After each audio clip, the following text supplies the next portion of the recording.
Hello viewers, நாம back swimming சேனலில் today என்ன பார்க்க போகிறோம்னா, நண்பர் ஒருத்தர் வந்து கேட்டிருந்தாரு, ப்ரோ எனக்கு வந்து பேக்ரவுண்ட்ஸ் டவுன்லோட் பண்ணுறதுக்கு ஏதாவது ஒரு அப்ளிகேஷன் சொல்லுங்கள் ப்ரோ அப்படின்னு கேட்டிருந்தாரு. ஸோ அவர் கேட்ட கொஸ்டினுக்கான ஆன்சரை ஃபஸ்ட்டு பார்த்துடலாம்.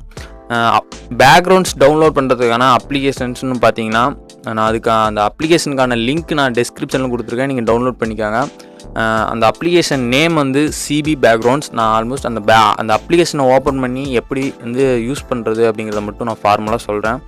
அந்த அப்ளிகேஷனில் வந்து யூஸ் பண்ணுறதுக்கான பெரிய ஆப்ஷன்ஸ்லாம் ஒன்றும் இல்லை, ஏன்னா பேக்ரவுண்ட்ஸ்னு சொல்லும்போது அதில் பெரிய இம்போல்டான ஆப்ஷன்ஸ்லாம் ஒன்றும் இருக்காது. ஸோ ஓப்பன் பண்ணதுமே பார்த்தீங்கன்னா அதோடைய இன்டர்ஃபேஸ்லேயே தெரியும், நிறைய பேக்ரவுண்ட்ஸ் இருக்கும். ஸோ வந்து ஒரு பேக்ரவுண்ட்ஸ் வந்து நான் ஸ்க்ரோல் பண்ணி காட்டுறேன். இந்த பேக்ரவுண்ட்ஸ்லாம் பார்க்கும்போதே தெரியும், நீங்கள் வந்து ரெடிமேடான பேக்ரவுண்ட்ஸுங்கனால நீங்கள் வந்து எதுவுமே பேக்ரவுண்ட்ஸ்லாம் எடிட் பண்ணவே தேவையில்ல. ஸோ நீங்களே ஸ்க்ரோல் பண்ணி பார்த்தீங்கனாலே தெரியும், ஒரு அனிமேஷன் எஃபெக்டில் வந்து எடிட் பண்ண ஒரு பேக்ரவுண்ட்ஸ்னு சொல்லலாம்.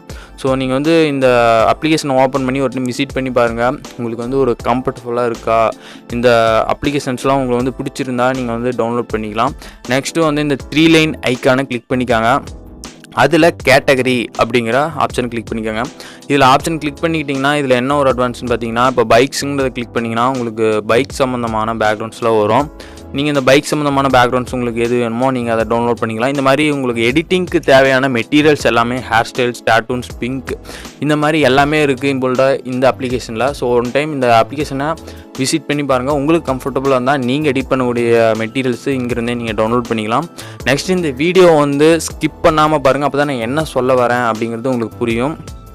என்னோட சஜஷன், நான் வந்து ஃபோட்டோஷாப்பில் எடிட் பண்ணுவேன். அப்படி ஃபோட்டோஷாப்பில் எடிட் பண்ணும்போது பார்த்திங்கன்னா எனக்கு தேவையான மெட்டீரியல்ஸை நான் வந்து கூகுளில் சர்ச் பண்ணி மேனுவலாக எனக்கு தேவையான மெட்டீரியல்ஸ் எல்லாம் ஒவ்வொன்றையும் நான் மெகா பிக்சல் நான் குவாலிட்டியை நான் செக் பண்ணி எனக்கு தேவையான மெட்டீரியல்ஸாக நான் அந்த மாதிரி டவுன்லோட் பண்ணி தான், பேக்ரவுண்ட்ஸ்லாம் டவுன்லோட் பண்ணி தான் நான் எடிட் பண்ணுவேன். ஸோ நான் எதுக்காக சொல்கிறேன்னா, நம்ம வந்து ஒரு ஃபோட்டோ வந்து எடிட் பண்ணுறோம்னா வந்து பேக்ரவுண்ட் செலக்ட் பண்ணுறதுல 2 மெத்தட் இருக்குது. அதாவது ஒன்று பேக்ரவுண்டுக்கு தகுந்த மாதிரியான நம்ம வந்து ஸ்டில்ஸ் எடுத்து ஷூட் பண்ணுறது. நெக்ஸ்ட்டு வந்து நம்ம எடுத்திருக்கக்கூடிய ஸ்டில்ஸுக்கு தகுந்த மாதிரியான பேக்ரவுண்ட் செலக்ட் பண்ணுறது. அப்படி பார்க்கும்போது பார்த்திங்கன்னா நம்ம வந்து ஏதோ ஒரு பேக்ரவுண்ட்ஸ் வந்து ஒரு அப்ளிகேஷன்லேருந்து டவுன்லோட் பண்ணிவிட்டு நாம் ஏதோ ஒரு ஃபோட்டோ வந்து லேயரை கொண்டு போய் அதில் செட் பண்ணோம்னா அது வந்து அவ்வளோ நல்லா இருக்காது. நம்ம ஒரு ஃபோட்டோ எடிட் பண்ணணுன்னாலே அதுக்கு தகுந்த மாதிரி அதுக்கு ரிலேட்டிவான பேக்ரவுண்ட்ஸ், அதுக்கு ரிலேட்டிவான மெட்டீரியல்ஸ் வச்சு தான் ஒரு 3D லெவலில் ஒரு அனிமேஷன் எஃபெக்டில் நாம் வந்து ஃபுல் எஃபோர்ட் பண்ணி தான் நம்ம எடிட் பண்ணால் வந்து அது நல்லாயிருக்கும். நம்ம வந்து ஏதோ ஒரு பேக்ரவுண்டில் ஏதோ ஒரு லேயரை போய் அதில் பண்ணோம்னா அது கண்டிப்பாக நல்லா இருக்காது. என்னோட சஜஷன் தான் இது. இப்போ நான் இந்த சொல்கிற மேனுவலாக நம்ம எல்லாமே நமக்கு தேவையானதை வந்து சர்ச் பண்ணி தான் நம்ம வந்து டவுன்லோட் பண்ணிக்கணுங்கிறதே வந்து ஒரு பேசிக்கான ஒரு செலெக்ஷன் மெத்தட் தான். நீங்கள் இன்னும் வந்து ப்ரொஃபஷ்னலாக வந்து ஒரு எடிட்டர், நீங்கள் ப்ரொஃபஷ்னலாக வந்து நீங்கள் ஒரு எடிட் பண்ணணும் அப்படின்னா கண்டிப்பாக நான் இதையும் கூட நான் சஜஷன் பண்ண மாட்டேன்.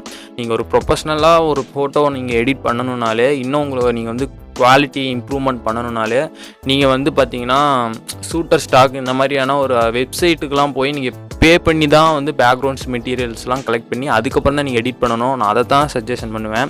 ஏன்னா இது வந்து நீங்கள் அந்தளவுக்கு ப்ரொஃபஷ்னலாலாம் இல்லை, நான் சும்மா வந்து ஒரு கிளாசிக்காக நான் வந்து சும்மா எடிட் பண்ணுறது தான், நான் வந்து ஒரு ஸ்டூடெண்ட் வந்து இந்த மாதிரினா ஓகே, நீங்கள் வந்து இதே நான் பெட்டர், நான் வந்து 90% நான் இதை தான் சொல்லுவேன். நீங்கள் இன்னும் ப்ரொஃபஷ்னலாக வந்து போகணும் அப்படின்னா நீங்கள் கண்டிப்பாக அந்த மாதிரியான ஒரு மெத்தட் தான் யூஸ் பண்ணணும். அப்போ தான் ஒரு குவாலிட்டியான ஒரு ஃபோட்டோ வந்து எடிட் பண்ண முடியும். நீங்கள் வந்து என்ன தான் டிஎஸ்எல்ஆரில் எடுத்தாலுமே நீங்கள் பண்ணக்கூடிய மெட்டீரியலை வச்சு தான் அந்த ஃபோட்டோவுடைய குவாலிட்டி வந்து உங்களுக்கு ரிசல்ட் கொடுக்கும்.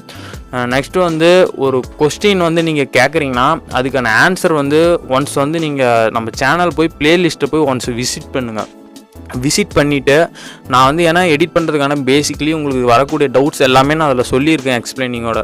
ஸோ அதை பார்த்து உங்களுக்கு ஒரு கம்ஃபர்டபுளாக இல்லை, ஆன்சர் இல்லைன்னா நீங்கள் கண்டிப்பாக என்கிட்ட கேட்கலாம், நான் சொல்லுவேன். நான் ஏன்னா இவர் கேட்டதுக்கான ஆன்சர் வந்து நான் டேரெக்டாக அவர்கிட்ட சொல்லியிருப்பேன். ஆனால் வந்து இதே கொஸ்டினே இன்னொருத்தர் வந்து கேட்பார். ஸோ அதனால தான் வந்து ஒரு வீடியோவை நான் அப்லோட் பண்ணேன். என்னோடய சஜஷன், நான் எதை ரெக்கமெண்ட் பண்ணுவேன்னா, ஒரு ஃபோட்டோ, நல்ல ஒரு அனிமேஷன் லெவலுக்கு ஒரு குவாலிட்டியாக நம்ம எடிட் பண்ணணும் அப்படின்னா கண்டிப்பாக நம்ம வந்து மேனுவலாக வந்து நமக்கு தேவையான பேக்ரவுண்ட்ஸ், நமக்கு தேவையான மெட்டீரியல்ஸை வந்து சர்ச் பண்ணி தான் நம்ம எடிட் பண்ணணும். ஏன்னா வந்து நம்ம எடிட் பண்ணக்கூடிய ஃபோட்டோ வந்து பேக்ரவுண்டு வச்சு தான் நம்ம இருக்குது. ஸோ அதனால் வந்து நம்ம ஒரு ஃபோட்டோ வந்து நல்லா இல்லை, அது வந்து அசிங்கமாக இருந்தாலும் அதை நல்ல ஒரு க்ரியேட்டிவிட்டியான ஒரு ஃபோட்டோவாக நம்ம எடிட் பண்ணுறதுக்கு தான் அந்த எடிட்டுங்கிற மீனிங் அதுக்கு தான். நம்ம வந்து ஒரு பேக்ரவுண்ட் நல்லா இருந்துட்டால் போதாது, நம்ம அதில் எந்த மாதிரி மெட்டீரியல்ஸ் யூஸ் பண்ணுறோம், எந்த மாதிரி எடிட் பண்ணுறோங்கிறது இம்பார்ட்டன்ட். அதே மாதிரி நம்ம ஃபோட்டோ நல்லா இருந்து நம்ம பேக்ரவுண்ட் வந்து நல்லா இல்லைன்னா அது நல்லா இருக்காது.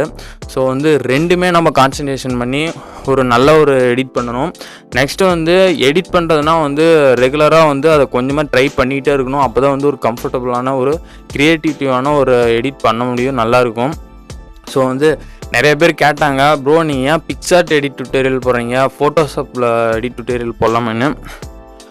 ஃபோட்டோஷாப் டுட்டோரியல் போட்டால் வந்து இப்போ பேசிக்காக வந்து அந்த ஃபோட்டோஷாப்னால் என்னங்கிற ஒரு பேசிக் ஆப்ஷன்ஸ் தெரிஞ்சால் நான் அந்த ஃபோட்டோஷாப் டுட்டோரியல் சொல்லும்போது உங்களுக்கு புரியும். நான் வந்து எதுவுமே தெரியாமல் நான் டேரெக்டாக ஒரு ஃபோட்டோஷாப் இது லேயர் அது லேயர்னு சொல்லி உங்களுக்கு சொன்னால் உங்களுக்கு புரியாதுங்கிறதுக்காக தான் நிறைய பேர் என்கிட்ட கேட்ட வரைக்கும், ப்ரோ வந்து மொபைலில் எடிட் பண்ணுற மாதிரியான அதாவது டுட்டோரியல் அப்லோட் பண்ணுங்கள். ஏன்னா வந்து தமிழில் வந்து மொபைலில் எடிட் பண்ணுற மாதிரியான டுட்டோரியல் இல்லை, எல்லாமே ஒரு மியூசிக் ஆட் பண்ணி ஒரு எடிட்டிங் டுட்டோரியல்ஸ் தான் போகிறாங்க. அதனால் வந்து நீங்கள் வந்து தமிழில் எக்ஸ்பிளைனிங்கோட ஒரு மொபைல் டுட்டோரியல் போடுறதுனால தான் நான் பிக்சார்ட் எடிட்டிங் டுட்டோரியல் போட்டேன். ஸோ வந்து பேக்ரவுண்ட் சம்மந்தமான எந்த டவுட்டாக இருந்தாலும் நம்ம ப்ளேலிஸ்ட்டில் போய் ஒரு டைம் விசிட் பண்ணுங்கள். உங்களுக்கு கண்டிப்பாக நீங்கள் கேட்கக்கூடிய கொஸ்டினுக்கு ஒரு ஆன்சர் இருக்கும், இல்லைன்னா மட்டும் கேளுங்க. ஸோ வந்து இன்றைக்கி பார்த்த வீடியோவில் வந்து உங்களுக்கு ஒரு கிளாரிஃபை கிடச்சிருக்குன்னு நினைக்கிறேன். ஸோ வந்து எடிட்டிங் சம்மந்தமான இன்னும் என்ன மாதிரியான டவுட்ஸ் இருந்தாலும் நீங்கள் வந்து கமெண்ட் பண்ணுங்கள், நான் கண்டிப்பாக ஒரு வீடியோவை அதை அப்லோட் பண்ணுறேன். ஸோ இந்த வீடியோ பிடிச்சிருந்தால் லைக் பண்ணுங்கள், ஷேர் பண்ணுங்கள், மறக்காமல் நம்ம சேனலை சப்ஸ்கிரைப் பண்ணுங்கள். தேங்க்ஸ் ஃபார் வாட்சிங்.